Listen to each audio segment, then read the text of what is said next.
Hi, I'm Bigdaz and I'm going to show you how to make yogurt. Now, it's a relatively easy task. You've got to be precise with the temperatures when you're cooking it. Now, the reason I like making my own Greek yogurt is because see this bloody small tin of yogurt here? $4.99, $5 worth of yogurt. Now let me tell you, we're going to make a lot more yogurt than that. We're going to make about 2 litres. So we've got 2 litres of milk here, 2 litres of milk here, a total of $8. Right? Now, we have some cream. There's 500 mils of cream, but I'm only going to use half of that. Right? So the cream, I don't know what that is, about $4 or something as well. So, I mean, now you don't have to add the cream, but I like to have that, creaminess of the Greek yogurt. So now what we're going to do now, and it's easy. Now make sure you've got a nice pan. I like to use this big flat pan because with the flat pan it tends to heat on the stove top a little bit more evenly. But I mean, and the other reason I use this pan is, well, it's the biggest bloody one I got, so it's what I've got to use anyway. So whatever pan or saucepan you got, just fill it up with the milk. Now the critical thing when you are heating this up on the stove is you just got to make sure that you don't heat it too quickly. Just have it on a medium heat, right? And the key thing is you can't walk away and leave it. You have to consistently stir it and just heat it slowly. Because what we're going to do, we're going to heat it up till it's just about to boil, just before it boils. Now I'm going to add the cream, you can see. Now like I said, you don't have to put the cream in it, but I'm telling you what, it kicks it up another level if you do. Now what that is a 500 ml of cream, right? But it's only half full because I've already used the other half with some yogurt. Now what we're going to do, we're just going to whisk that cream in, make sure it's mixed up in the milk, right? Give it a good whisk. Now I like to use the whisk when I'm stirring it on the stove. Well, I don't know, it just seems to mix it good. So from here, what we're going to do now, we're going to take this baby over to the stove and we're going to slowly heat it up. Alright, I've had this milk on the stove for around about 15 minutes now. Now you can see it's getting pretty close to the temperature that I want. Now the temperature that you want to get it to is 180 degrees Fahrenheit, which I believe is around about 85 degrees, a little bit higher than 85 degrees Celsius. Now, if you haven't got a thermometer to actually take the temperature, all it is just before it boils. That's the temperature you want, just before it boils. So you can see now, I'll let that sit there.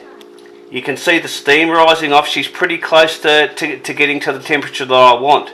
So what I'm going to do now, I'm going to take this off and we'll proceed to the next step. But critical, like I said before, just make sure you keep on stirring this because you don't want to burn the milk or scald the milk at all.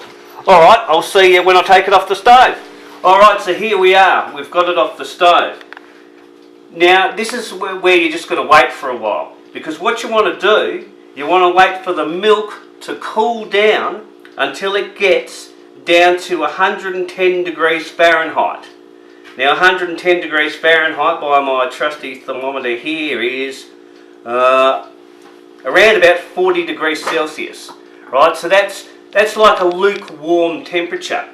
Now, the reason you've got to wait for it to get to that temperature is because when it drops down to that temperature, that's when you're going to add your yogurt. Now, if you put in the yogurt too soon and the milk is still too hot, what you're going to do, you're going to kill the bacteria in the yogurt, which causes it to thicken. So it's critical that you don't add any yogurt in it until it drops down to 110 degrees. Now, for your first batch, what you do, you go out and spend your $5, which the supermarkets charge you, for your yogurt, and you can start it. Alternatively, you can use your yogurt from your last batch to start a new batch. The Bigdaz, why aren't you using some from your last batch? Well, the only reason I'm not using any from my last batch is, well, we bloody ate it all. So it's all gone. So I had to buy some yogurt. So anyway, make sure you put some yogurt in another container so you don't eat it all. Alright, so here we are. And where did this blanket come from? I'll explain that later. Alright, so now it's cooled down. We're down to around about 110 degrees. Right? So now what we're going to do, now this tub of yogurt here is 500 grams, 500 mils. So we're just going to add half, which is basically a cup of yogurt. We're going to add a cup of yogurt into the mixture here. Now look, they call this bloody Greek yogurt from the store. Look at how runny it is. I'm telling you what, when you have this yogurt that we're making, there's no comparison between what we're going to make now versus that bought stuff. Right, so we've got the yogurt in, got about, I don't know, about a cup, but you know, I'm not too accurate with measurements, but anyway, it seems to work. And let's face it, when the ancient Greeks were making it, they didn't have a thermometer, right? And so they wouldn't have been too accurate with their measurements either. But anyway, I do digress. Let's go on. So we're going to stir in the yogurt. Now, back to the blanket. You're probably wondering, what's he doing with a bloody blanket there? He's not going to have go to sleep on us, is he? The answer's no. Because once we stir this yogurt in, we've got to try to keep the temperature of the mixture around that 110 mark if we can. Now obviously it's going to drop a little bit, but what I find to try to keep the temperature around that mark is I heat my oven on 100, just on a very low temperature, right? And then I switch it off. I switch it off 5 minutes before I'm going to put this in the oven. Now what I do is I wrap this in a blanket to keep the heat in, right? Then I put it in the oven. It's going to take a minimum of 4 hours, right? Now remember, the oven's turned off. You just heat the oven a little bit just to make it warm, but make sure you turn it off because you don't want to burn the bloody house down with a blanket in the oven, alright? So be careful.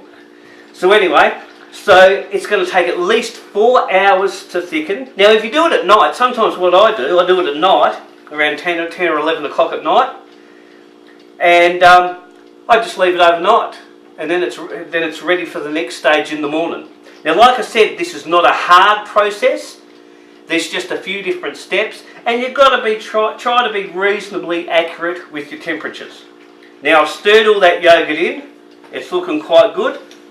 Now I'm going to wrap this up, chuck it in the oven, and it's going to stay there for 4 hours. So let's get this thing wrapped up. Here we go.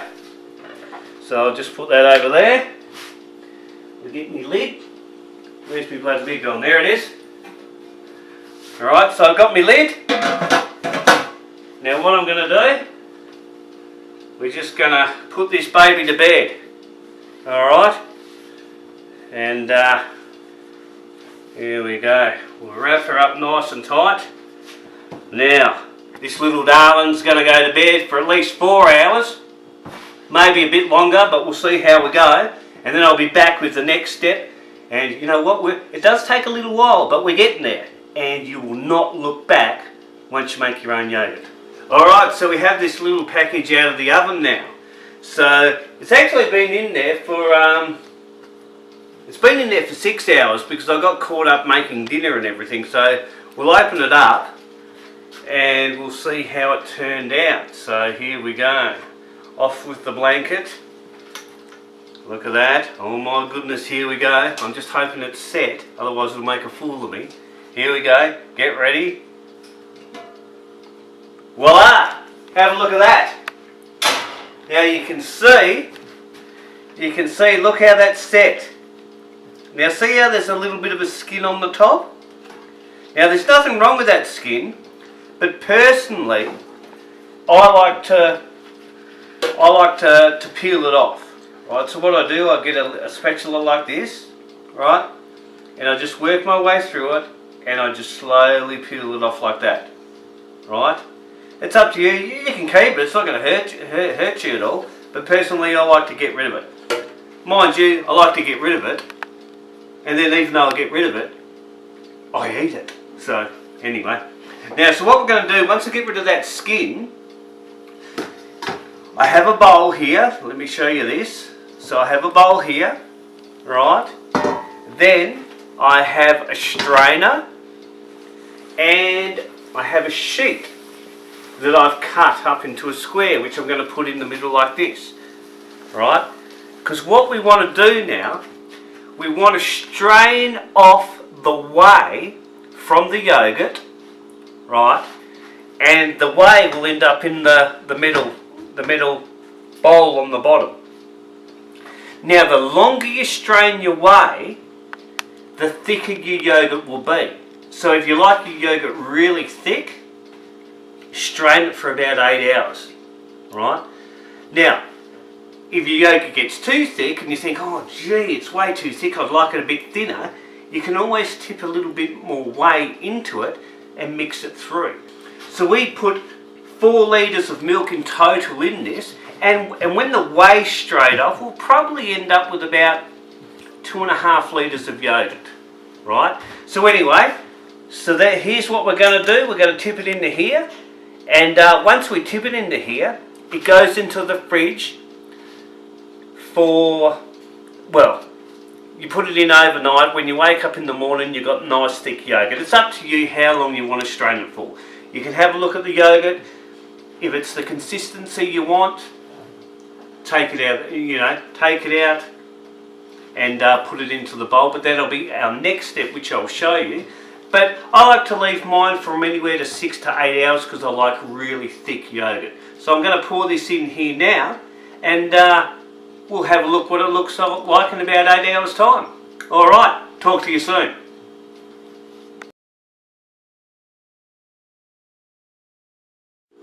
Alright, it's the next morning. The yogurt has been straining overnight.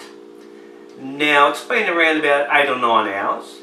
Now you can see down here I have a bottle. Now this is whey. This is some of the whey that I've already strained off the yogurt. Now this stuff is really good for you. You can substitute it in cooking. Anything that requires buttermilk you can use. It's really great. It's got lots of probiotics for you. So hey, use that. Don't throw it away. Now let's open it up and have a look at our fantastic Greek style yogurt that's in here. Now you can see that material is soaking wet, right? And we just dig in here. Now I'll tip that up for you. Look at that. Beautiful. Now out of 4 litres of milk, there's probably just over 2 litres of yogurt. Now if you have a look at the spoon here, we do the spoon test. Look at that. How good's that? Oh, superb. Now with that yogurt you can obviously eat it natural. I'll tell you what's really nice is dice up an apple, mix a bit of honey in with it, and oh, superb. But however you eat it, you know what? Give it a go making your own yogurt. This cost about $10, and we've got over 2 litres of yogurt. So I mean, it's cheap, but more than anything else, it's just better. I've never made a video before. Who knows, I may not make another one. But anyway, I hope you enjoyed my video on Greek yogurt. This is Bigdaz.